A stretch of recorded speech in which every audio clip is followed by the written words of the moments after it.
Guy de Maupassant sur la mort de Louis Bouilhet.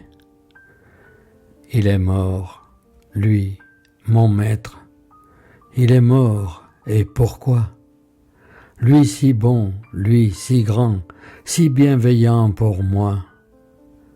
Tu choisis donc, Seigneur, dans ce monde où nous sommes, et pour nous les ravir, tu prends les plus grands hommes.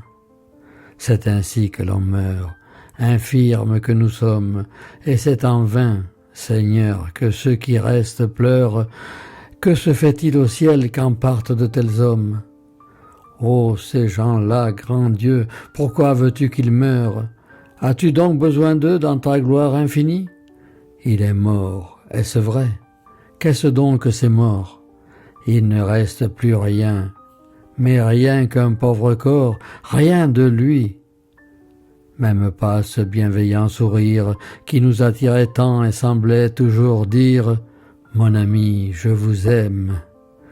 Et ce regard si beau, ce grand œil clair et doux, si plein d'intelligence, on sent qu'il doit souffrir une horrible souffrance pour demeurer ainsi fixe dans son tombeau.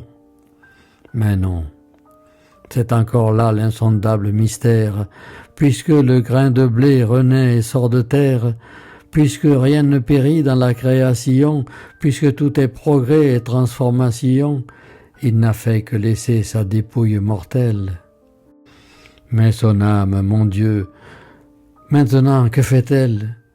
Nous a-t-elle quittés pour rejoindre sitôt tous ces grands frères morts qui l'attendaient là-haut?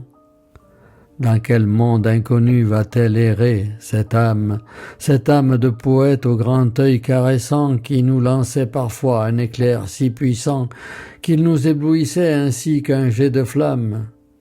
Et cet œil, il fait peur avec sa fixité et semble épouvanté d'une horreur inconnue, comme s'il avait vu devant nous s'agiter l'âme qui l'animait tout à coup revenue.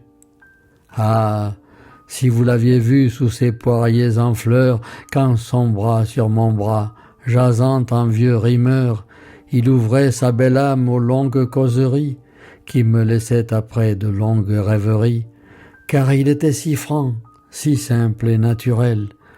Pauvre Bouilhet, lui mort, si bon, si paternel, lui qui m'apparaissait comme un autre messie avec la clé du ciel où dort la poésie.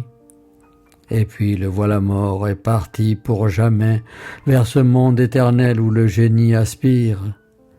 Mais de là-haut, sans doute, il nous voit et peut lire ce que j'avais au cœur et combien je l'aimais.